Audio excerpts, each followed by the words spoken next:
अस्सलाम वालेकुम।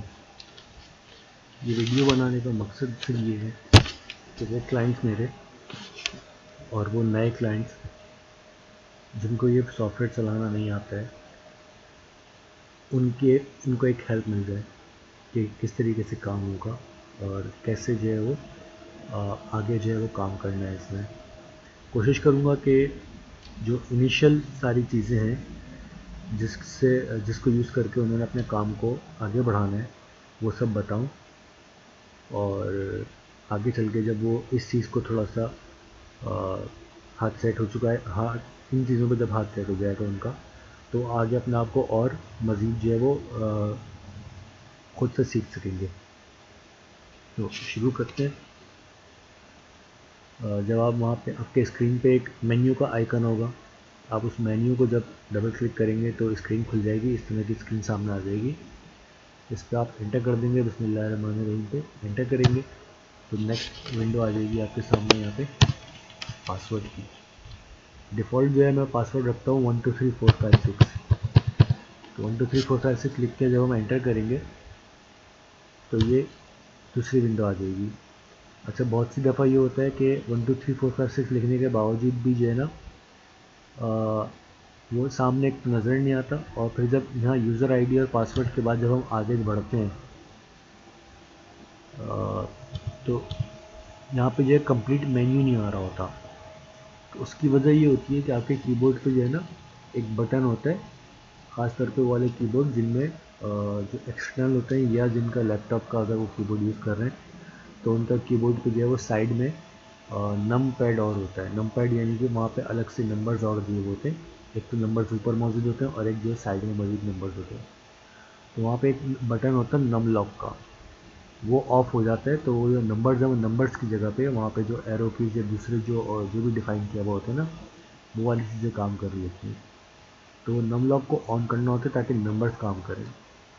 तो इस तरीके से जब आप उसको वो नम लॉक ऑन करके पासवर्ड डालेंगे तो आपका 1 से 6 तक पासवर्ड चलेगा, और फिर जब आप आगे आएंगे तो आपके सामने ये वाली विंडो आ जाएगी। अच्छा, जो पहला पासवर्ड डालते हैं वो शो नहीं करता है, ठीक है। 1 से 6 तक आपने डाला, पासवर्ड शो नहीं करेगा। आपने 1 से 6 तक लिखने के बाद एंटर करना है। यूज़र आईडी वाला एक आएगी फिर विंडो, यूज़र आईडी पे आपने एंटर करना है।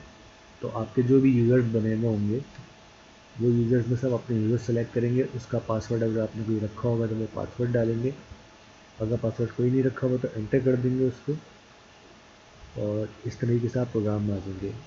यूज़र आईडी और पासवर्ड का क्या है वो मैं आपको समझा देता हूँ।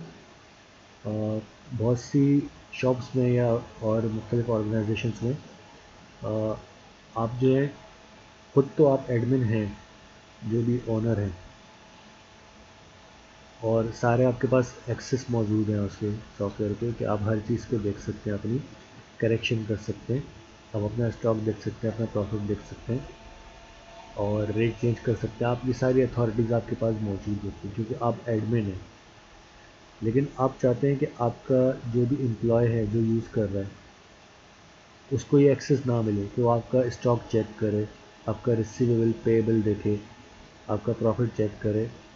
तो उसके लिए फिर जो है वो डिफरेंट यूज़र्स क्रिएट किए जाते हैं और उनको अथॉरिटीज़ जो है वो सेट की जाती है कि इनके पास क्या क्या अथॉरिटीज़ हैं, क्या क्या ये कर सकते हैं, क्या क्या नहीं कर सकते।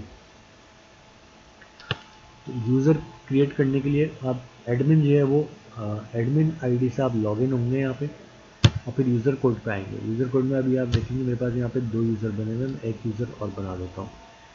नीचे ये ध्यान में रखिएगा, नीचे जो है हर हर विंडो में, जो भी विंडो आपके सामने खुलेगी उसमें यहाँ नीचे जो है कीज़ मौजूद होंगी कि कौन सी की से क्या काम होगा। अब यहाँ पे लिखा हुआ है F2 एग्ज़िट, मैंने F2 किया, मैं एग्ज़िट हो गया। यहाँ पे देखेंगे यहाँ पे F1 से एग्ज़िट है, मैं F1 करके यहाँ से भी एग्ज़िट हो गया, ठीक है। अच्छा, क्योंकि मुझे यूज़र बनाना है तो मैं यूज़र कोड पे आया, मैंने एक नया कोड डालना है। अच्छा, अगर मुझे कोड नहीं डालना है, मुझे चेक करना है कि मेरे पास यूज़र बना हुआ है या नहीं बना हुआ है, तो मैं इसको ब्लैंक आईडी पे, यानी कि ब्लैंक जो कोड है, और ये याद रखिएगा जहाँ पे भी आपके पास ये कोड आ रहा है या आईडी आ रही है वहाँ पे अगर आप ब्लैंक इस पर बगैर कुछ लिख के एंटर कर देंगे तो वो लिस्ट खुल जाती है। फिर वहाँ से आप अपनी मर्ज़ी से ये अपना देख सकते हैं, अपना सारा रिकॉर्ड जो भी आपने पहले इसमें डाला हुआ है।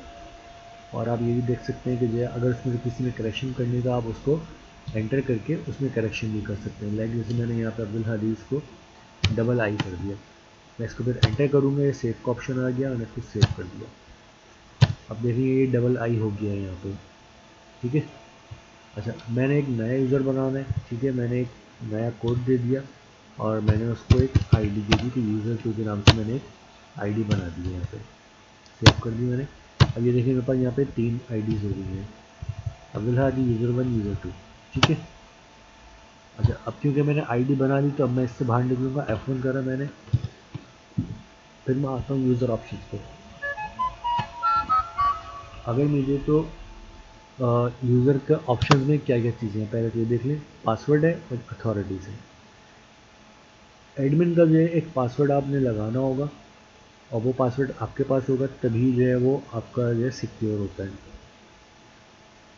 अथॉरिटीज़ आपके पास जो है वो आप सिक्योरली यूज़ कर सकते हैं अपने सॉफ्टवेयर को। अगर आप उसका पासवर्ड ऐसा रखते हैं या उसको ब्लैंक रखते हैं, कोई पासवर्ड नहीं रखते, तो फिर कोई भी जो है वो आपकी प्रोग्राम में सारी चीज़ों को जाके चेक कर सकते हैं, देख सकते हैं, सारी चीज़ें उसके एक्सेस में होंगी। और अगर आपने जो है वो लिमिटेड रखना है, एक्सेस नहीं देना है, तो आप एडमिन को एक पासवर्ड लगाएंगे सबसे पहले, और उसके लिए एक आप पासवर्ड चेंजिंग में जाते हैं, यहाँ पे आपसे पूछ रहे यूज़र कोड, सेम उसी तरह हमने यहाँ पे एंटर किया, हमारे सामने ये आ गए मुख्तलिफ। हमने बोला हमने यूज़र 1, लेट सपोज हमने यूज़र 1 को एडमिन बनाया हमने, और उसको हम पासवर्ड असाइन कर रहे हैं। प्रीवियस पासवर्ड के अंदर कुछ नहीं था, हमने छोड़ दिया, नया पासवर्ड लगा देता हूँ मैं इसको 321। दोबारा कह रहा है मैं री एंटर करने के लिए, मैंने दोबारा 321 लिखा और एंटर करके सेव कर दिया। अब ये वाला जो यूज़र है, यूज़र 1, अगर हम इसको खोलेंगे तो ये 321 के बगैर खुलेगा नहीं। अच्छा, इसमें फिर दूसरा ऑप्शन था यूज़र अथॉरिटीज़। अब ये अथॉरिटीज़ क्या है कि हम कौन सी यूज़र को क्या अथॉरिटीज़ दे रहे हैं। जैसे अब इसमें देखें आप, अब्दुल हादी है, इसको एडमिन पे येस है, रेट के ऊपर येस है, डेट के ऊपर येस है, डिस्काउंट और नेट के ऊपर येस है। यानी इसके पास सारी अथॉरिटीज़ हैं कि ये एडमिन का जो सारा काम है वो भी कर सकता है। एडमिन यानी कि ये सारा रजिस्ट्रेशन वाला जो सारा आपका जो मेन्यू है, इसके सारे ऑप्शंस को यूज़ कर सकता है। रेट का मतलब है, रेट पे येस का मतलब है कि जब आप सेल इनवाइस बना रहे हैं तो उस वक्त सेल इनवाइस बनाते हुए आप रेट चेंज कर सकते हैं किसी भी आइटम के। डेट इनवाइस बनाते हुए आप डेट चेंज करना चाहें, बैक डेट पे बनाना चाहें, आगे की डेट पे बनाना चाहें, आप कर सकते हैं, डेट को आप चेंज कर सकते हैं। और डिस्काउंट और नेट यानी कि अगर आपका डिस्काउंट आप देना चाहते हैं, आपने अगर कोई लेट्स सपोज कोई डिस्काउंट अगर फिक्स भी कर रखा हो कि 5% डिस्काउंट देना है, तो यूज़र जो है वो तो 5% से ज़्यादा डिस्काउंट नहीं कर सकता, मतलब 5 से 5.01 भी नहीं कर सकता उसका वो। लेकिन आप 5 से 10 भी करना चाहें तो आप कर सकते हैं, वहाँ पर कोई इशू नहीं आएगा। और नेट वेट ये है कि अगर आपके आइटम नेट वेट अगर उसको भी चेंज करना चाहें कि 500 रुपये का आप बेच रहे हैं वैसे, और अब अगर आप उसको 450 का बेचना चाहें या 550 का बेचना चाहें, तो आप उसको बेच सकते हैं, वहाँ पर आपसे कोई सवाल नहीं करेगा, आपसे कोई मसला नहीं करेगा। लेकिन ये एक्सेस यूज़र 1 और यूज़र 2 को नहीं है इन चीज़ों का। इसका मतलब है कि यूज़र 1 जो है और यूज़र 2 जो है वो एडमिन के राइट्स नहीं है उनके पास, वो इस सारे ऑप्शन को यूज़ नहीं कर सकते, वो रेट चेंज नहीं कर सकते, वो डेट चेंज नहीं कर सकते, वो डिस्काउंट और नेट को भी चेंज नहीं कर सकते, ठीक है। तो ये करने के बाद हम इसको स्किप कर देंगे, ये सेव हो जाएगा। इसके बाद हम आ जाते हैं कंपनी पे। अच्छा, ये यूज़र जो है वो क्योंकि हर एक की ज़रूरत तो नहीं है, लेकिन फिर भी मैंने इसको समझाया है सिर्फ इसलिए कि अगर कहीं पे ज़रूरत है तो आपको इसका पता होना चाहिए कि ये क्या है। वरना जो सिंगल यूज़र ऑर्गेनाइजेशन है जहाँ पे ऑनर खुद ही हैं, वो खुद ही काम करते हैं, तो उनको फिर यूज़र कोड और यूज़र ऑप्शन इन चीज़ों की ज़रूरत नहीं है। ज़्यादा से ज़्यादा वो सिर्फ अपना जो है पासवर्ड लगा ले, ताकि उनकी गैर मौजूदगी में अगर कोई बैठ के चलाना चाहे तो वो उसको अथॉरिटीज़ ना मिलने, वो सब कुछ ना देख सकें। अच्छा जी, उसके बाद हम आ जाते हैं कंपनी। कंपनी क्या है? कंपनी जो है वो है आपकी कि कौन सी कंपनी जो है वो आपकी, किस कंपनी के अंडर में क्या काम है, उसमें क्या प्रोडक्ट्स आएंगी। जैसे गेट्स फार्मा एक कंपनी है, अब उसकी प्रोडक्ट्स आती हैं मुख्तलिफ। इसी तरह एबट कंपनी है, उसकी प्रोडक्ट्स आती हैं। सेम चीज़ कि हमें नहीं पता कि हमारी डेटाबेस में कौन कौन सी जो है प्रोडक्ट्स और कौन कौन सी जो है कंपनीज मौजूद हैं, हमने कंपनी कोड पर एंटर किया, लिस्ट खुल जाएगी, इसमें हमारे सामने पता लग जाएगा कि कौन कौन सी कंपनी इसमें मौजूद है। F1 से हम सर्च कर सकते हैं कि हमारे पास कौन सी कंपनी लगी हुई। हमने जैसे गेट लिख दिया खाली तो हमारे सामने आ जाएगा, गेट्स पे पहुंच जाएगा। तो ये F2 से हम एग्जिट कर सकते हैं। F2 से हमने एग्जिट किया। अगर हमें नई कंपनी बनानी है, हमने एक नया कोड दे दिया और एक नई कंपनी बना दी इंडस फार्मा। इसकी डिटेल्स हमने अगर फिल करना चाहें तो आप फिल कर दें, नहीं करना चाहें कोई मसला नहीं है, और इसको सेव कर देंगे। ठीक है, हमारे पास अब ये 3 कंपनी रजिस्टर हो गई हैं। कोई चेंज करना चाहें हम चेंज कर सकते हैं, इसको एबट लैब कर देते हैं और इसको हम सेव कर देंगे इस तरह से। ये देखिए एबट लैब हो गई है। ठीक है, F2 से हमने एग्जिट किया, एस्केप से हमने एग्जिट किया यहाँ पे। अब क्योंकि हमने कंपनी बनाई है तो कंपनी से रिलेटेड जो है हमारी कुछ चीज़ें और आ जाती हैं। सही है, जैसे आइटम कोड में हम आए, आइटम कोड में हमसे कंपनी का पूछता है। अब क्योंकि हमारे कोई आइटम क्रिएट करना है तो क्रिएट करने के लिए हम उसको जो है कोड देते हैं। अगर वो कोड ऑलरेडी एग्जिस्ट कर रहा है तो ये हमें बता देगा, ये हमारे सामने इसकी डिटेल दिया है कि ये हमारे पास ऑलरेडी एग्जिस्ट कर रहा है। अच्छा, ये मैंने क्योंकि इसमें पहले से डाल दी तो हम इसको चेक कर लेते हैं पहले कि जैसे ये कंपनी, हमने एक आइटम डाला राइजर 20 कैप्सूल। ठीक है, इसकी कंपनी का हमें नहीं पता कि कंपनी हमने सही डाली हुई या नहीं, या हम जब नया आइटम रजिस्टर कर रहे होंगे तो मोस्ट ऑफ भी आपको दिखाते हैं कि ये कैसे होता है। अभी क्योंकि हम पुराना वाला ही एक आइटम देख रहे हैं तो हम इसको यूँ करके देख सकते हैं कि उसमें से कंपनी कोड को हम डिलीट कर दें और फिर एंटर करेंगे तो हमारे सामने ये लिस्ट आ जाएगी, इसमें हम अपना कंपनी ले लेंगे। उसका पैक साइज़ जो भी उसके डब्बे पर पैक साइज़ लिखा हुआ है वो पैक साइज़ यहाँ पे लिख दें, चाहे ऐसे लिखें चाहे किसी और तरीके से लिखें, जैसे भी इसमें चाहें, इसका मसला नहीं है। लेकिन ये जो नंबर ऑफ पीसेज है ये इंपॉर्टेंट है, इसको समझना ज़रूरी है। यहाँ पे आपका स्टॉक नहीं डालना है। अक्सर लोगों का यही सवाल होता है कि हम अपना स्टॉक यहाँ पे डालेंगे कि मेरे पास 10 पैकेट पड़े हैं तो मैं यहाँ पे 10 लिखूँगा। नहीं, ऐसा नहीं है। अभी जो है हम प्रोडक्ट की डिटेल्स लिख रहे हैं कि प्रोडक्ट क्या चीज़ है, वो कैसा पैक होती है, क्या उसकी पैकिंग है, किस कंपनी की है, क्या उसकी प्राइस है, और इसके जो हम जो है इसको हम खोल के बेचते हैं या इसको हम पैक ही बेचते हैं। तो ये नंबर ऑफ़ पीसेस में जो है वो आपने यही चीज़ बतानी है इसको कि ये खोल के बेचने वाला आइटम है या पैक बेचने वाला आइटम है। पैक बेचने वाला आइटम होगा हम उसको 1 लिखेंगे, लेकिन खोल के बेचने वाला आइटम जो है उसमें भी हमारे पास फिर 2 ऑप्शन है कि हम इन्हें इसको स्ट्रिप में बेचना है, मतलब कि पत्ते में बेचना है, या हमने इसको गोली की फॉर्म में बेचना है। अब जैसे ये राइजिक 20 कैप्सूल है, इसमें ये 2 × 7 का मतलब है कि 14। अगर मैं यहाँ 14 लिख देता हूँ तो इसका मतलब है कि मैं इसकी एक गोली भी काट के बेच सकता हूँ, और अगर मैं इसको 2 लिख देता हूँ तो इसका मतलब होगा कि मैं इसका कम से कम एक पत्ता बेच सकता हूँ।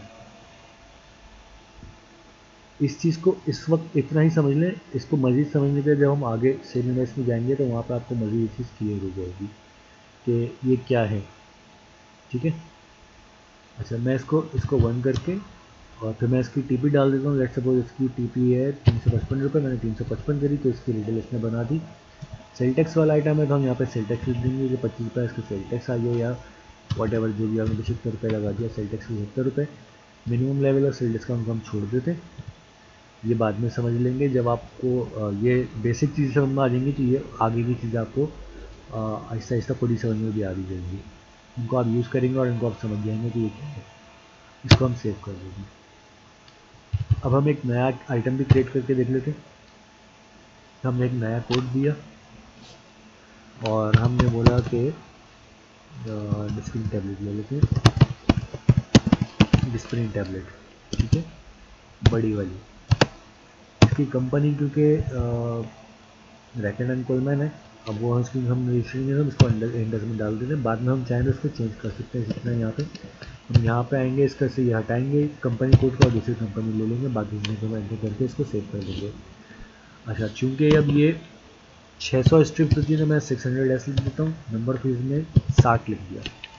इस 60 का मतलब ये होगा कि मैं इसको अब खोल के बेच सकता हूँ। 60 पत्ते होते हैं इसमें, मैं इसको खोल के बेच सकता हूँ।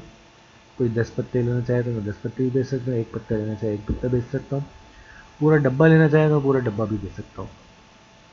अच्छा, इसकी टिपी मैंने डाल दी, लेट सपोज 565 रुपये मैंने इसकी टिपी डाल दी, इसकी डिटेल हो गई। और ये सब चीज़ें मैंने इसकी सेव कर दी। अच्छा, सप्लायर, एरिया, सेल्समैन और कस्टमर।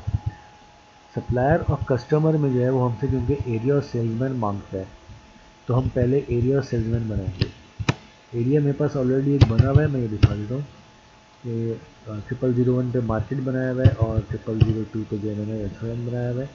अगर मुझे देखना है कि और मुझे कोई एरिया है या नहीं है, मैं एंटर करूँगा यहाँ पे इस तरह से ब्लैंक करके, मेरे सामने लिस्ट आ जाएगी। ठीक है, मैंने बोला कि नहीं मेरे पास एक एरिया नहीं है, मैं बनाना है। मैं यहाँ पे एक नया एरिया बना देता हूँ, गार्डन, उसको मैं सेव कर देता हूँ। ये एरिया का कॉन्सेप्ट ये है कि आपने किसी एरिया में अपना सेल्स देखनी है, उस एरियाज़ का रिसीवेबल देखना है, उस एरिया से आपने प्रॉफिट देखना है, तो आप देख सकते हैं। आपके पास एरिया डिफाइन होगा कि ये एरिया है, उस एरिया के जितने भी कस्टमर्स होंगे वो आपने उस एरिया में डिफाइन किए हुए होंगे। तो आपको देखना है कि मुझे इस एरिया से क्या रिसीवेबल है। अब उस एरिया में जितने भी पार्टीज़ हैं जो आपने डिफाइन करी हुई होंगी कस्टमर के एड्रेस में, कस्टमर को जब आप क्रिएट कर रहे होंगे और वहाँ पे जब आप एरिया का ऑप्शन आएगा तो वहाँ पे आपने एरिया दे दिया होगा, लेट्स सपोज गार्डन। वो गार्डन का आपने वहाँ पे एरिया में उसको डिफाइन कर दिया कि गार्डन के एरिया में ये पार्टी है। तो जब आप रिसीवेबल में जाएंगे तो आपको वहाँ पे पता लग जाएगा कि मेरा ये पार्टियाँ हैं जो गार्डन में है, ये पार्टियाँ सारी गार्डन में, और इनसे मेरा ये रिसीवेबल है। तो एरिया डिफाइन करने का मकसद ये है। इस तरीके से आप प्रॉफिट भी देख सकते हैं कि इस एरिया से मेरा जो काम है वो कितना है। सेल्स रिपोर्ट में आप जाके देख सकते हैं एरिया में। प्रॉफिट में आप देख सकते हैं कि मेरा इस एरिया से जो काम हुआ है उसमें मेरा कितना प्रॉफिट हुआ। ठीक है, फिर आ जाएगा हम सेल्समैन पे। हम सेल्समैन इसमें मैंने क्रिएट किए हुए। ठीक है, ये 2 सेल्समैन मैंने एक क्रिएट करे हुए, बाकी डिटेल्स उसी तरह से सारी। मैं एक नया क्रिएट कर लेता हूँ। मैंने बोला एक नया क्रिएट कर लेता हूँ मैं,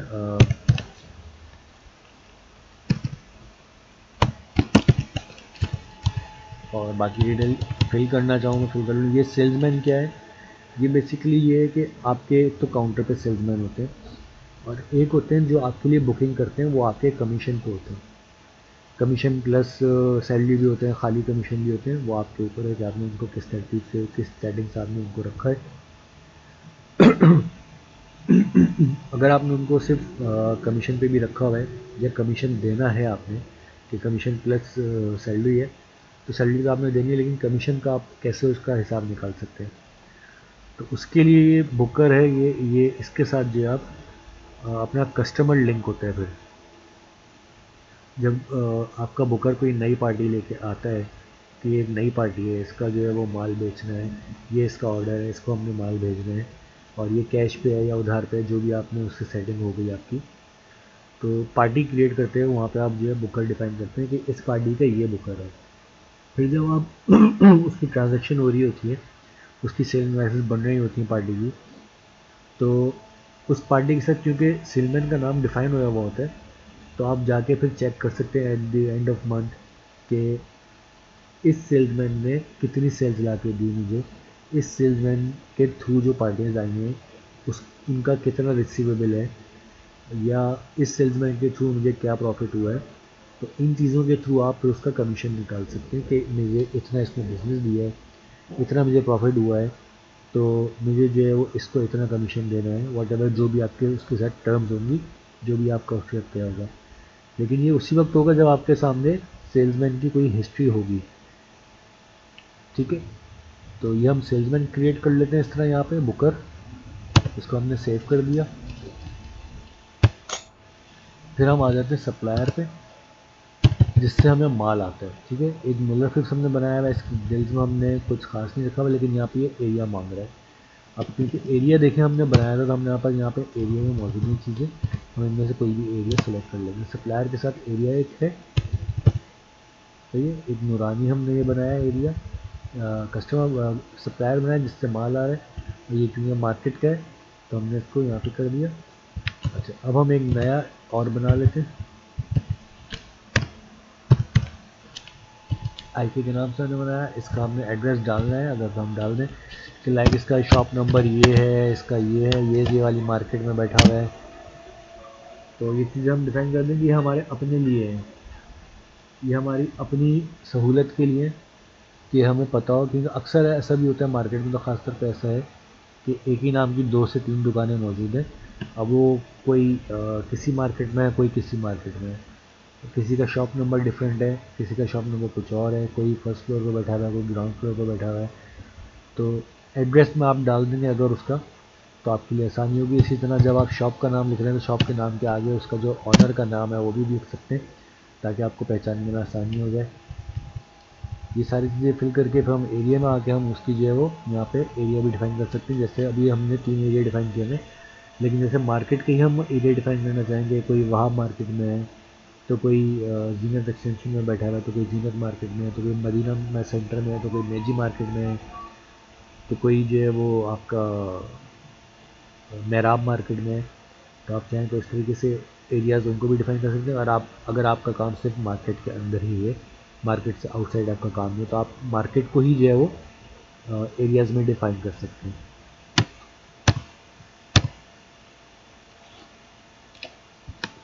अच्छा, ये हमारा सप्लायर का काम हो गया। हमने कस्टमर की रजिस्ट्रेशन करनी है, कस्टमर नया बनाना है या उसकी लिमिट चेंज करनी है, ये मैं आपको दोनों चीज़ें बताता हूँ। कस्टमर हम अभी हम पहले रजिस्टर करेंगे। तो वापस यहाँ पे एक कस्टमर बना हुआ, कस्टमर 1, ठीक है। अब यहाँ पे देखें, यहाँ पे इसने सेल्समैन का पूछा, मैंने इसको बताया कि इसका सेल्समैन उसामा है, ठीक है। कस्टमर के एड्रेस से पूछा है इसने मुझसे कि कस्टमर का एड्रेस क्या है। मैं यहाँ पे इसका एड्रेस डाल देता हूँ, शॉप नंबर 9 नेशनल चैम्बर, ठीक है, आरामबाग। यहाँ नीचे है। अब देखिए एरिया पूछ रहे हैं इससे कि किस एरिया में। अब जो एरियाज़ मैंने डिफाइन करे वो होंगे वो यहाँ पे सामने आ जाएंगे। लेट्स सपोज मैंने इसको बोला कि नेशनल चैम्बर जो है रणछोड़ लाइन में आता है। वैसे तो ऊपर मैंने आरामबाग रख दिया, तो मैं इसको यहाँ मार्केट पे कर देता हूँ, ये मार्केट में आता है। और तो ये हमने इसको यहाँ पे डिफाइन कर दिया कि ये जो शॉप का जो एड्रेस है, ये जो शॉप है नेशनल चैम्बर्स में आरामबाग पे, और ये कौन सा एरिया लगता है, ये एरिया लगता है मार्केट का। अगर मैंने यहाँ पे लेट्स सपोज यहाँ पे बनाया हुआ होता आरामबाग में मेंशन नहीं करता, तो मैं इसको रणछोड़ लाइन कर सकता हूँ यहाँ पे, क्योंकि नेशनल चैम्बर रणछोड़ लाइन में भी हो सकता है, गार्डन में भी हो सकता है, कहीं भी हो सकता है। अभी क्योंकि मैंने आरामबाग यहाँ पे मेंशन कर दिया, इसलिए ये मैं इसको मार्केट कर दिया। आप अपने हिसाब से इसको सेट कर सकते हैं। अच्छा, यहाँ पे हमने जो है वो इसी तरीके से ये कोड हटा के एंटर किया था, तो हमारे सामने लिस्ट है, हमने ले ली थी लिस्ट में से हमने सेलेक्ट कर लिया। अब यहाँ पे हमसे पूछ रहे हैं कि इसको हम कौन सी अपनी ऑफ़र लिस्ट जो है वो देंगे, किस ऑफ़र लिस्ट के ऊपर ये बिलोंग करता है। अभी ऑफ़र लिस्ट का क्योंकि आपको मैं नहीं बता रहा हूँ, एक थोड़ा सा गाइडेंस दूंगा कि क्या है, तो उसकी वजह से मैं इसको अभी आपको नो ऑफ़र कर देता हूँ उसको, कि मैं इसको नो ऑफ़र के ऊपर है ये, इसको मतलब कोई ऑफ़र नहीं है, बल्कि ये फिक्स डिस्काउंट पे या नो ऑफ़र पे है कि मैं इसको अपनी मर्ज़ी के जो भी चाहूँ रेट लगा सकता हूँ। और इसकी बैलेंस लिमिट, मैं इसकी बैलेंस लिमिट कोई लगाना चाहूँ कि मैं इसको 50,000 तक का माल जो है उधार दूंगा, उससे ऊपर मैं इसको उधार नहीं दूंगा, तो ये मुझे वहाँ पे रोक देगा अगर जो मैंने इसकी लिमिट लगा दी है। ठीक है, मैं एक दूसरा कस्टमर बनाता हूँ। एक दूसरा कस्टमर ये आ गया, इसका सेल्समैन ये है। मैंने अगर चेंज करना है तो मैं जाके यहाँ से डिलीट करूँगा और इसको मैं सेल्समैन को चेंज कर दूँगा। इसका एड्रेस लिख दूँगा जो भी इसका एड्रेस है, और इसका जो है एरिया डिफाइन कर दूँगा। इसको मैंने गार्डन में कर दिया कि गार्डन के एरिया में ये, और ये मेरी ऑफ़र 1 पे आता है, ठीक है। और इसकी बैलेंस लिमिट मैंने कर दी है 35,000 रुपये की, 35,000 रुपये इसका होगा। एक तीसरा कस्टमर और बना देता हूँ मैं, ताकि समझने में आसानी हो जाए। कस्टमर 3, सेल्समैन मुझे नहीं पता है, मैंने सेल्समैन इसका एक बना दिया। तो इसका सेल्समैन जो है वो उमर है, ठीक है। ये एड्रेस है इसका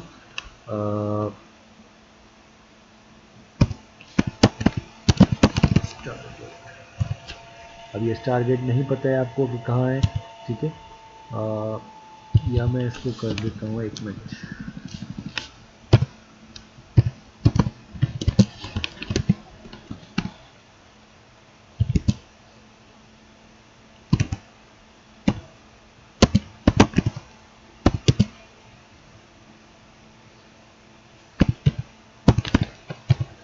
सही, ये मैंने इसका लिख दिया, शॉप नंबर 35 हक फरीद बिल्डिंग।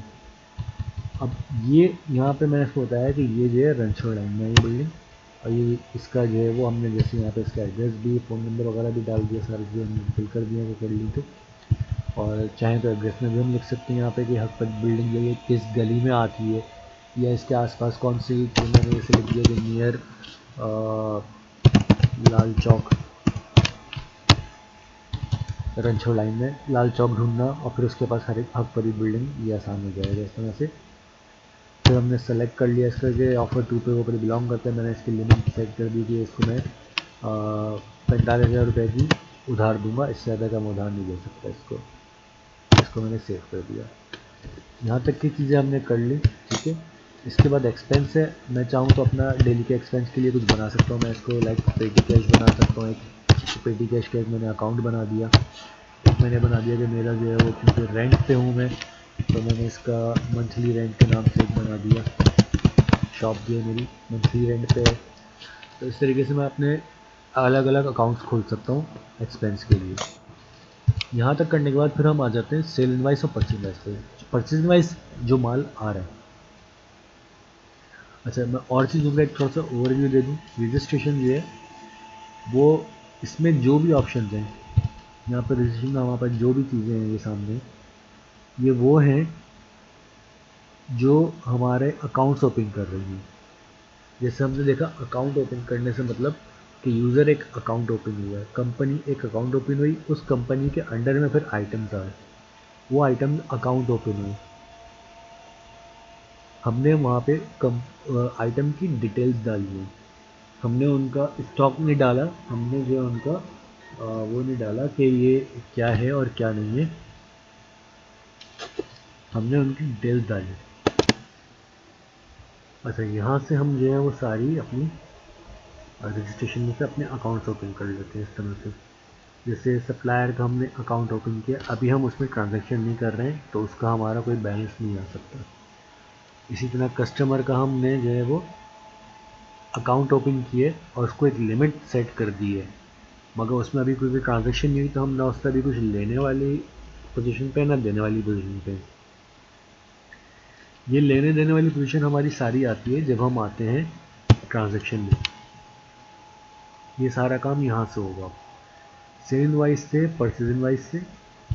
अगर आप माल बेच रहे हैं तो कस्टमर को माल बेच रहे हैं, सेल इनवाइस से माल बिकेगा और कस्टमर के नाम पे आपका बैलेंस क्रिएट हो जाएगा अगर आपने पेमेंट रिसीव नहीं करी है, उधार पे माल दिए।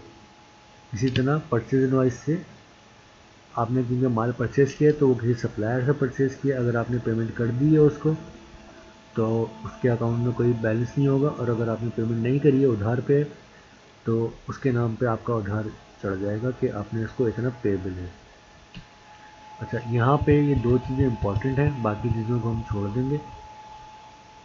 और अगर इनमें ट्रांजैक्शन में कोई गलती हो जाती है कि आपने जो है वो आइटम कोई गलत लिख दिया था, या आपका रेट में कोई चेंजिंग हो गई है, या डिस्काउंट में कोई चेंजिंग हो गई है और आपने उसको करेक्शन कर लिया, तो आप करेक्शन में जाके यहाँ नीचे आखिरी लाइन पे जाएंगे, यहाँ पे एंटर करेंगे तो यहाँ पे हमारे पास सेल इनवाइस को करेक्ट करने के लिए दो तरीके हैं, cell invoice by number, cell invoice by customer, और परचेज इनवाइस को करेक्शन करने के लिए परचेज इनवाइस।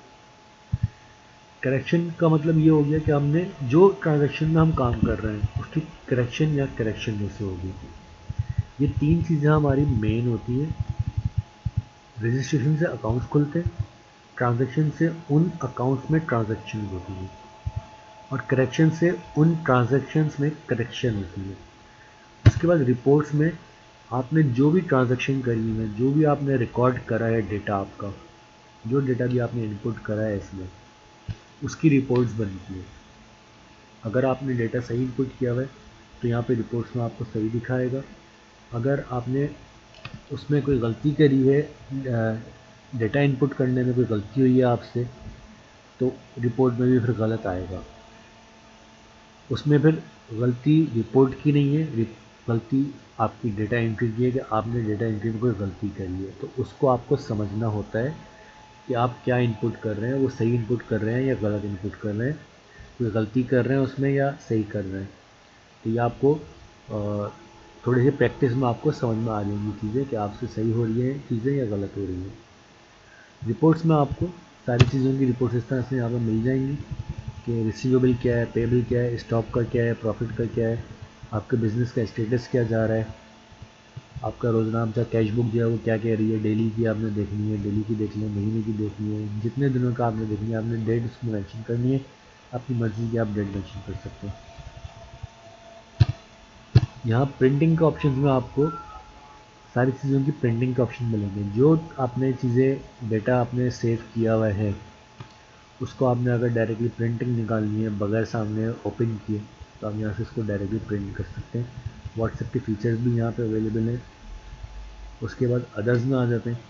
अदर्स में वो चीज़ें हैं जो आपके प्रोग्राम को सेट करने के लिए हैं, जैसे सॉर्टिंग है, कैंसिलेशन है, कोई अगर आपने इनवाइस गलत हो गई है आप या ऑर्डर कैंसिल कर दिया तो आप कैंसिल में जाके उसका बिल कैंसिल कर सकते हैं।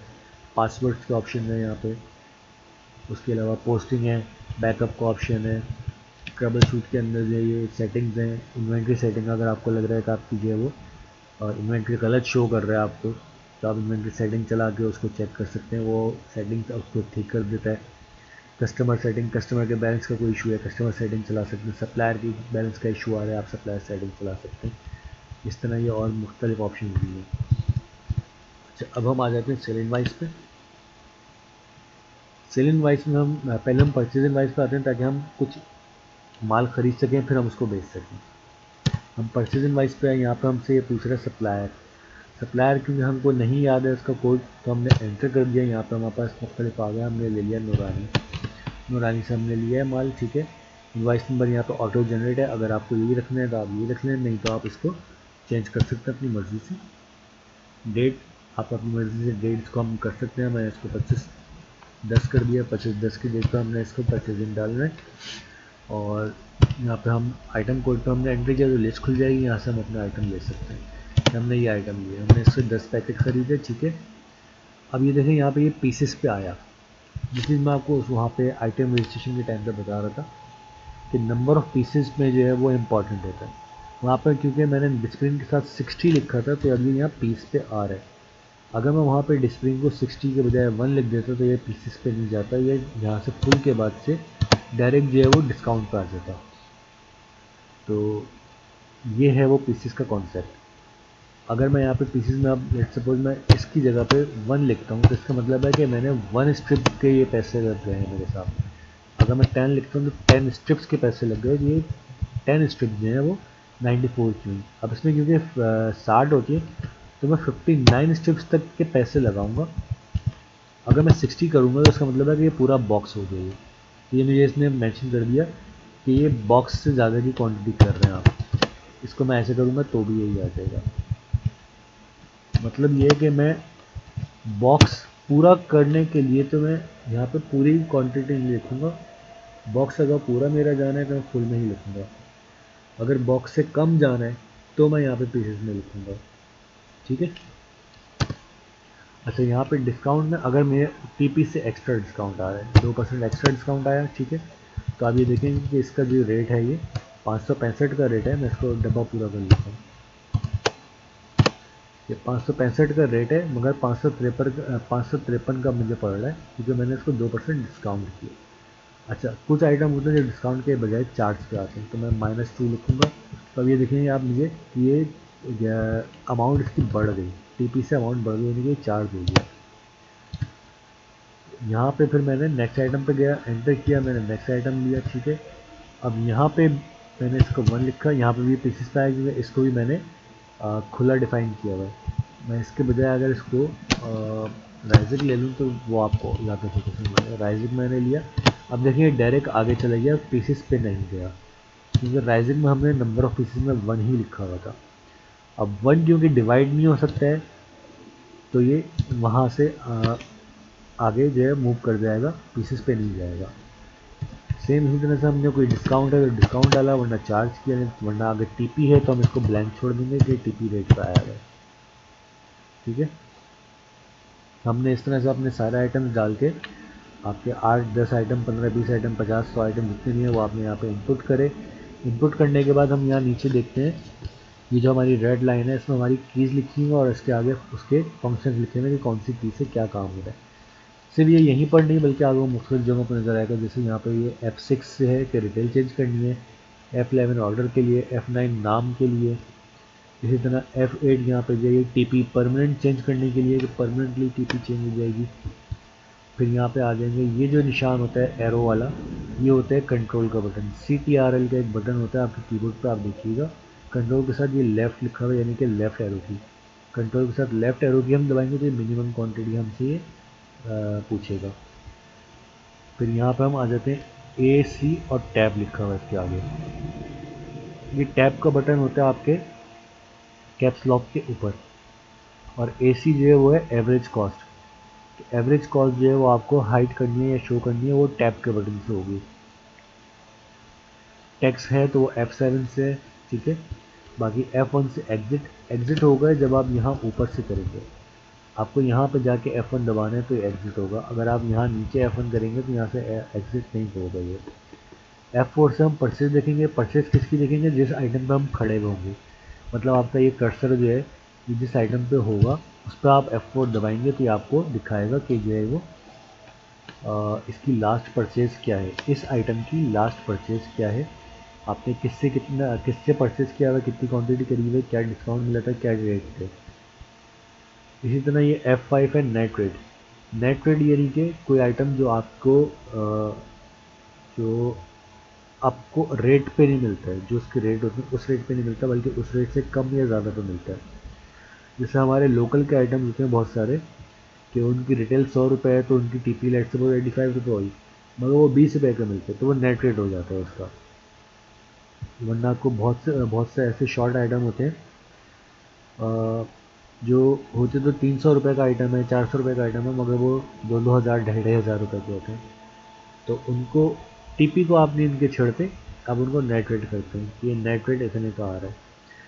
और ये नेट रेट जो है सिर्फ इस बिल की हद तक रहेगा जो बिल आप बना रहे हैं। इस बिल पे इस आइटम का ये वाला रेट सेव होगा। जब आप नया बिल बनाने जाएंगे तो उसका जो एक्चुअल टीपी है वो वहाँ पे वही आ रही होगी दोबारा से। और F8 है फिर टीपी, कि टीपी आपकी चेंज हो जाएगी। अब परमानेंट टीपी चेंज हो जाएगी। आप किसी आइटम के ऊपर F8 कर देंगे तो यहाँ पे आके हो जाएगा, आपसे रेट पूछेगा क्या रेट है, वो आप रेट आप डाल देंगे तो रेट सेव हो जाएंगे। जब आप नया बिल बनाएंगे, अभी ये बिल बना के आपने सेव कर दिया, अब आप नया बिल बनाएंगे तो वहाँ पे आपके पास जो है वो नया रेट ही लिखा हुआ आ रहा होगा। तो ये नेट रेट और टीपी का ये डिफरेंस है। नेट रेट सिर्फ इसी बिल के लिए सेव करेगा उस आइटम के रेट को, और F8 उसको परमानेंट सेव कर देगा, उस आइटम के रेट को परमानेंट सेव कर देगा, और वो फिर आपको हर दफ़ा वो नया रेट ही नज़र आता रहेगा। F9 नाम के लिए, F12 बोनस कैलकुलेटर है। कोई आइटम है जो आप बेच रहे हैं, आपने बोला कि मुझे, या आपने ख़रीद रहे हैं तो आपको पता लगा कि ये 12 पे 1 आएगा, तो ये आपको पता लग जाएगा कि कितना इसका डिस्काउंट बनता है। 7.69% इसका डिस्काउंट बनता है। कंट्रोल पेज डाउन, ये कंट्रोल का निशान है और इसके साथ है पेज डाउन, वो रजिस्ट्रेशन लिखा हुआ है। मैं यहाँ पर आगे कंट्रोल पेज डाउन करता हूँ। अब ये देखें हमारे सामने जो विंडो खुल रही है, ये खुल रही है आइटम की रजिस्ट्रेशन की, कि हम नया आइटम यहाँ पे भी रजिस्टर कर सकते हैं। अभी जो हम वहाँ पीछे जो कर रहे थे वही काम हम यहाँ पे भी कर सकते हैं। जो हम रजिस्ट्रेशन में से जाके आइटम कोड पे जिसे काम कर रहे थे, वो काम हम डायरेक्ट यहाँ पे इनवाइस में रहते हुए भी कर सकते हैं।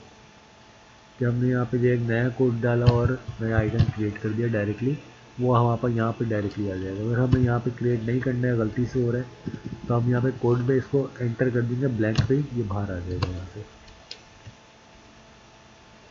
कंट्रोल पेज अब है डिलीट के लिए, ये आइटम हमें डिलीट करना है बिल में से, ये आइटम नहीं चाहिए। हमने कंट्रोल पेज अप किया, कंट्रोल पेज अप किया और येस कर दिया, ये आइटम बिल में से डिलीट हो गया। आखिरी है ये कंट्रोल एंड, सेव करने के लिए हमने यहाँ पे कंट्रोल एंड किया। ये एडवांस टेक्स्ट पूछ रहे हैं। एडवांस टेक्स्ट अगर आपने है आपके ऊपर तो आप एडवांस टेक्स्ट यहाँ पे डालेंगे। 2.5 है तो 2.5 डाल देंगे। 14 रुपये इसका ये इसके साथ मिला के, अगर आपने पेड कर दिया है तो आप पेड कर देंगे यहाँ पे अमाउंट, और अगर पेड नहीं किया आपने बिल तो आप इसको एंटर करके सेव कर देंगे। ये सेव हो जाएगा और सेव होने के बाद प्रिंट हमने नो कर दिया। अब ये क्योंकि हमने माल हमने उधार पे ख़रीदा है, तो देखें यहाँ पे सप्लायर पेमेंट में हमारे पास ये नूरानी से हमने खरीदे, नूरानी का बिल खड़ा हो गया कि हम इसको पे करेंगे। यहाँ पर आपके सामने आ रहा है कि बिल नंबर ये है, इस बिल की अमाउंट ये है, बैलेंस कितने 590 रुपये और 26 दिन के ऊपर जो है हमने 26 दिन हो गए क्योंकि हमने इसकी डेट बैक करी हुई थी, 25/10 की डेट को हमने इसको परचेज डाली थी। तो आज ये 26 दिन हो गए हमें ये परचेज़ किए गए इसके बाद। ठीक है, ये हमारे सारे डिटेल दिखा रहे हैं। अगर हमने पेमेंट कर दी है, हमने आज के दिन में पेमेंट कर दी है, 20/10 को हम 20/11 को हम पेमेंट कर रहे हैं। हमने यहाँ पे अमाउंट डाल दी। अगर हमने पूरी अमाउंट दे दी तो हम पूरी अमाउंट डाल दें, अगर हमने कम दिए तो हम 200 रुपये लिखे जैसे लेट्स सपोज, हमने इसको सेव कर दिया। अब अगर हम देखेंगे तो ये हमारे पास देखिए 390 रुपये बैलेंस रह गया। 390 रुपये यहाँ पर भी बैलेंस दिखा रहा है 26 दिन। और अगर हमने मज़ीद पेमेंट कर दिया तो हम मज़ीद पेमेंट भी डाल सकते हैं। पूरी पेमेंट कर दी, हम पूरी पेमेंट डाल के इसको सेव कर देंगे। तो अब ये हमारे सामने यहाँ पे कोई इसका बैलेंस नहीं आ रहा। अब वो दूसरी वाली विंडो नहीं खुल रही जो यहाँ पे रेड कलर की विंडो खुल रही थी, इसमें इसका बैलेंस आ रहा था, यहाँ नीचे इसका कोई बैलेंस नहीं आ रहा। पेमेंट हम यहाँ से करते हैं सप्लायर की, और कस्टमर से अगर पेमेंट रिसीव होती है तो कस्टमर की पेमेंट यहाँ पे रिसीव करते हैं इसी तरीके से। अभी क्योंकि हमने सेल नहीं बनाई तो वहाँ पर यहाँ पर हम कुछ भी नहीं देख सकते। अब हम एक सेल बनाते हैं, वहाँ पर स्टॉक क्योंकि आ गया है, हम सेल बनाते हैं हम कस्टमर 1 को। ठीक है, और इसको सेल हम 25 तारीख को हमने परचेजिंग डाली थी, हम 26 तारीख की सेल कर देते हैं, 26/10 को हम सेल कर देते हैं। यहाँ पे नीचे आए, हमने जो है वो आइटम की लिस्ट खोल ली। चाहे हम आइटम की लिस्ट खोलें, चाहे हम यहाँ पे डायरेक्ट लिख दें। लेट्स सपोज मैं यहाँ पे लिख देता हूँ डिस्प्रिन टैबलेट पे हम आ गए, DISP मैंने लिखा। तो यहाँ नीचे देखें हम, ये मेरे पास डिटेल्स आ रही हैं मज़ीद। यहाँ पे मुझे दिखा रहा है स्टॉक में मेरे पास कितना पड़ा हुआ है, क्या मेरी कॉस्ट है इसकी, ठीक है, और क्या रिटेल आ रही है, क्या इसकी TP है। सारी डिटेल्स हमें यहाँ पे दिखा रहा है। बाकी इसी तरह से जो है F6 से डिटेल चेंज होगी, F11 से ऑर्डर है, F10 से बैच है, कंट्रोल होम से जो है नाम चेंज होगा। F12 ये इसका वो दिखा रहा है, जैसे मैंने इसको F12 दबाया था, ये मेरे सामने से गायब हो गया कि एवरेज कॉस्ट क्या है इसकी। ये वापस से दबाया तो ये वापस सामने आ गई। F7 से सेल टैक्स लगेगा, F1 exit, F4 purchase, F3 cell. अब मुझे इस आइटम की परचेज देखनी है तो देखिए मैं यहाँ पे F4 दबाऊंगा तो ये मेरे सामने इसकी वो आ जाएगी, परचेज की आ जाएगी।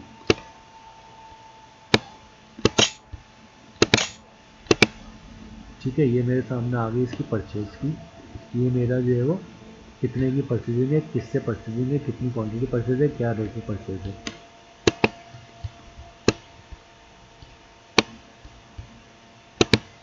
ठीक है, जितनी ज़्यादा मेरे पास डिटेल्स होंगी इस आइटम की परचेज से रिलेटेड वो मेरे सामने आ जाएंगी। फिर यहाँ पे इसके आगे देखें F3 सेल। ये आइटम पहले मैंने अगर इस पार्टी को सेल किया हुआ है, यही डिस्प्लिन इस कस्टमर 1 को अगर मैंने पहले भी सेल करी है तो इसकी लास्ट टाइम की जो सेल का जो रिकॉर्ड है वो तो यहाँ मेरे सामने इधर आ रहा होगा यहाँ पे कि कितने पीसेस बेचे थे, मतलब कितने बॉक्स थे, कितने पीसेस थे, किस डेट को बेचे थे, क्या रेट पे बेचे थे, क्या अमाउंट बनी थी। लेकिन अगर मुझे इसकी हिस्ट्री देखनी है इस आइटम की तो मैं F3 करूँगा। अब यहाँ पे मेरे पास ये दो ऑप्शन दे रहा है कि सेल कस्टमर या item sale history. Sale customer से मुराद है कि इस ये आइटम इसी कस्टमर को पहले कब कब बेचा हुआ है, सिर्फ इसी कस्टमर को। और अगर मैं आइटम सेल हिस्ट्री करता हूँ तो इसका मतलब है कि ये आइटम मैंने किस किस को बेचा हुआ है, मुझे पूरी डिटेल दे दो। अब उसमें जैद भी है, अबू बकर भी है, खालिद भी है, जाकिर भी है, सब है। वो सब का दिखाएगा मुझे, इस आइटम का दिखाएगा मुझे बेसिकली जो है हिस्ट्री। यहाँ पे मुझे सिर्फ कस्टमर की हिस्ट्री दिखाएगा कि इस कस्टमर को ये आइटम, और यहाँ पे आइटम कि ये आइटम किस किस को बेचा है, दोनों में डिफरेंस है। ठीक है, अभी क्योंकि नहीं बेचा हुआ ये आइटम पहले तो ये मुझे इसने नो सेल रिकॉर्ड दे दिया। मैंने अब ये लेट सपोज मैंने इसको बेचा है ये 30 पत्ते बेचे मैंने इसको। ठीक है, और मैंने इसको जो है वो 2 चार्ज पे दिए। अब ये मुझे कह रहा है कि मैं लॉस में हूँ क्योंकि ये जो है मुझे महंगा आया था, 4.5% की ख़रीद से आया था मुझे। तो मैं इससे कम में अगर बेच रहा हूँ तो मुझे लॉस दिखा रहा है कि मैं लॉस में हूँ। मैंने इसको नो किया और मैंने इसको जो है कर दिया 5%।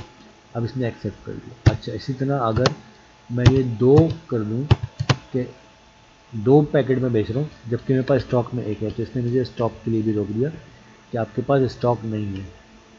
अगर मैं इसको येस कर दूं कि हाँ मेरे पास स्टॉक आया हुआ, मैंने परचेज़ नहीं डाली, मैं इसको येस कर दूंगा, ये आगे चला जाएगा। और अगर मेरे पास स्टॉक नहीं आया, मुझसे गलती हो गई है, तो मैं इसको नो करूँगा, ये वापस क्वान्टिटी पर आ जाएगा कि इसकी क्वान्टिटी को ठीक करो। इस तरीके से मैं अपने सारे आइटम डालूंगा यहाँ पे, ठीक है। मेरे पास राइजिंग नहीं है स्टॉक में, देखेंगे मुझे फ़ौरन रोक दिया इसने। मैंने इसको नो किया और मैं दूसरा आइटम ले लेता हूँ। यहाँ पे क्लैंसिंग भी मेरे पास नहीं है, यहाँ पे भी मुझे इसको रोक देगा, ठीक है। तो यहाँ पे मैं इसको कंट्रोल पेज अप करके मैंने इसको डिलीट मार दिया। इसी तरह कंट्रोल पेज डाउन से आइटम रजिस्ट्रेशन कर सकता हूँ, सेम उसी तरीके से सारी चीज़ें।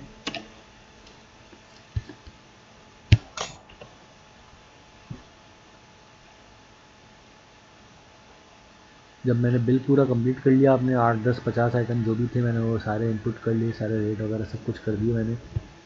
उसके बाद मैंने कंट्रोल एंड करना है। अगर पेमेंट रिसीव कर लिए तो मैं यहाँ पे पेमेंट रिसीव कर दूँगा कि मुझे पेमेंट रिसीव हो गई 943। और अगर मैं पेमेंट रिसीव नहीं हुई तो मैं यहाँ पे इसको ब्लैंक एंटर कर दूँगा और इसको सेव कर दूँगा। सेव के बाद प्रिंट का ऑप्शन है, मैंने अगर प्रिंट निकालना है तो मैं येस कर दूँगा, वरना मैं इसको नो कर दूँगा। बिल सेव हो गया। यहाँ से बाहर निकलने के लिए F1 ऊपर यहाँ पे रख के कस्टमर कोड पर मैं जब मैं F1 करूँगा तो एग्जिट होगा। अच्छा, अब बाद में मेरे पास कस्टमर की पेमेंट आ जाती है, तो मैं customer payment customer receipt voucher में जाऊँगा। मैं कहाँ से गया यहाँ पर मैं दोबारा दिखा देता हूँ। ट्रांजेक्शन में आखिर में ये ब्लैंक लाइन है, ये ब्लैंक लाइन देखें, यहाँ पे भी आपको आखिर में नज़र आ रही है, यहाँ पे भी आखिर में नज़र आ रही है। इसका मतलब है यहाँ पे मज़ीद ऑप्शंस खुलेंगे। इस ब्लैंक लाइन को मैं एंटर करूँगा तो ऑप्शन सामने आ जाएंगे। कस्टमर रिसीप्ट में आया, कस्टमर कोड पे एंटर किया मैंने, कस्टमर 1 को जो मैंने बेचा हुआ माल, तो मैंने जब एंटर किया तो मेरे सामने आ गया कि 25 दिन हो गए इसको माल बेचे हुए। 593 का बिल था, 593 पूरे अमाउंट इसकी खड़ी हुई है। ये आज मुझे 500 रुपये दे दिया, मैंने 500 रुपये रिसीव करे, ठीक है, और इसको मैंने सेव कर दिया।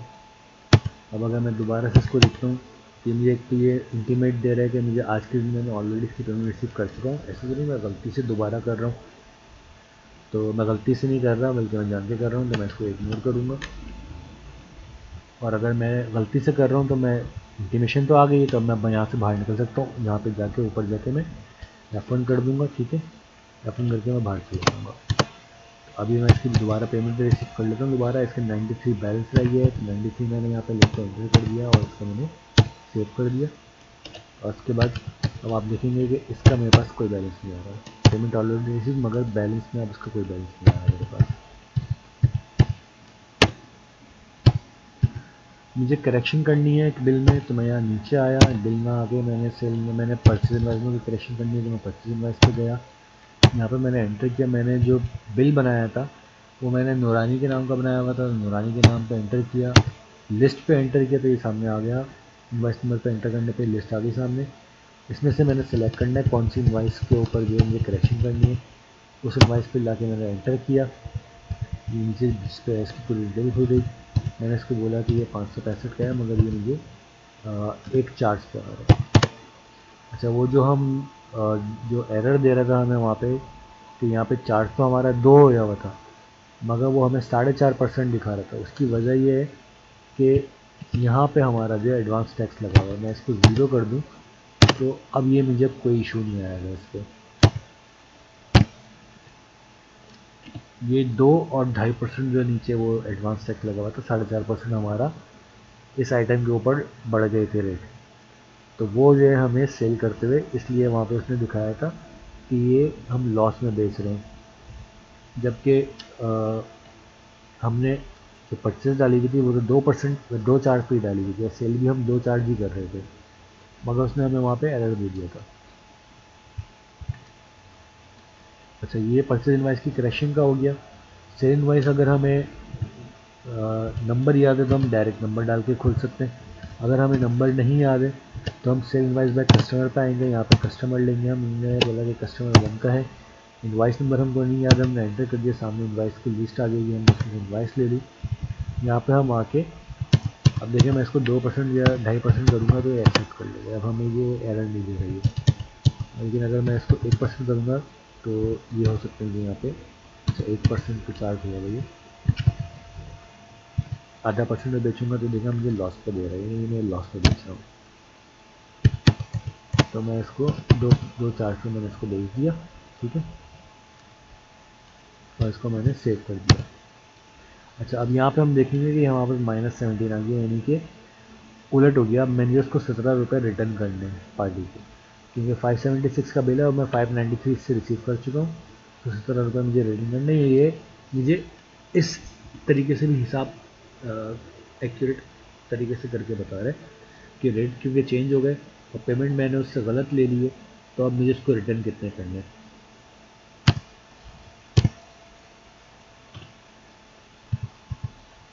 यहाँ से हमने कर लिया, हम रिपोर्ट्स पे आते हैं। हमें अब देखना है कि हमारा जो है वो रिसीवेबल क्या है। हम रिसीवेबल पे आए, हमने अल्फाबेटिकल ले लिया, तो 17 रुपये हमें पे करने हैं इस कस्टमर को, ठीक है।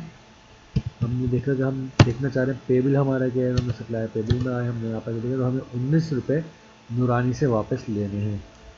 मसला वही है कि जो हमने जो है उससे एडवांस टैक्स के ऊपर जो हमारे जो मसले आए हैं। स्टॉक रिपोर्ट में हम गए, हमने स्टॉक रिपोर्ट में जाके देखा हमारे पास कोई स्टॉक नहीं है, हमारे पास लेस देन जीरो में कोई स्टॉक नहीं है, क्योंकि जो हमने ख़रीदा वो हमने बेच दिया। हमने बोला कि हमें प्रॉफिट पता लगे। अब क्योंकि वो हमने 25 तारीख को खरीदी 10वें महीने की, तो मैं इसको 1/10 से देख लेता हूँ कि 1/10 से आज तक का दिखाए। ये मैंने जो है वो इतने की ख़रीदी थी, इतने की मैंने सेल करी, ये मेरा प्रॉफिट है। प्रॉफिट मुझे लॉस में दिखा रहा है, माइनस में दिखा रहा है, क्योंकि वो जो है वहाँ पे मेरा वो लगा हुआ था। ये क्योंकि गलत दिखा रहा है, ट्रबल शूट में आके मैं प्रॉफिट सेटिंग चलाऊँगा।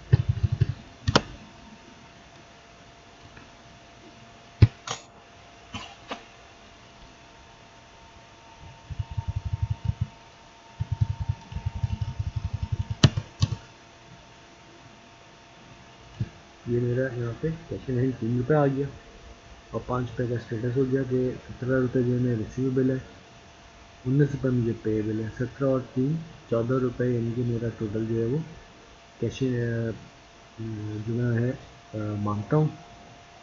और पे जो करना है वो मतलब 14 रुपये जो है मुझे देने हैं। बेसिकली ये रिवर्स हो गया है इस वक्त। और पेबल जो है वो मैंने ये किया लेने हैं वापस, जो मैं एक्स्ट्रा दे चुका हूँ। तो 5 रुपये का मेरा स्टेटस है ये, ये 5 रुपये जो है मैं प्रॉफिट में हूँ। इसको मेरा बिजनेस ये 5 रुपये पे आ गया है। हम लोगों ने इसको ज़ीरो से स्टार्ट किया था। ये थोड़ा सा कंफ्यूजिंग हो गया है, मगर प्रॉपर तरीके से जब हम इसको डेटा एंट्री कर रहे होंगे तो ये हमारा सही चल रहा होगा। अभी जो है ये सारा हमारा इसमें एडवांस टैक्स लगाने और उसको हटाने की वजह से हमारा सारा गड़बड़ हो गया है सब। अदरवाइज़ ये जो है हमारा परफेक्ट चल रहा होता। मेरे ख्याल से इतना काफ़ी है अभी के लिए। आप इन चीज़ों की प्रैक्टिस करेंगे, रजिस्ट्रेशन को समझेंगे, ट्रांजेक्शन को, इन दो चीज़ों को, और कस्टमर रिसीप्ट और सप्लायर पेमेंट को समझेंगे। और करेक्शन का आपको जो मेन चीज़ें थी वो आपको बता दी कि यहाँ पे आके आपने ये दो सेलिंग वाइज के ऑप्शन और एक परचेज वाइज का ऑप्शन, इनको आपने देखने हैं। बाकी रिपोर्ट्स हैं, फिर प्रिंटिंग है और अदर्स है। इन सब चीज़ों को जब आप कर लेंगे, इसको थोड़ी सी प्रैक्टिस हो जाएगी, थोड़ा सा हाथ सेट हो जाएगा, तो फिर मज़ीद ऑप्शंस को आपको समझना आसान हो जाएगा कि और ऑप्शंस क्या काम कर रहे हैं, कैसे काम कर रहे हैं और क्या क्या काम कर रहे हैं। Thank you.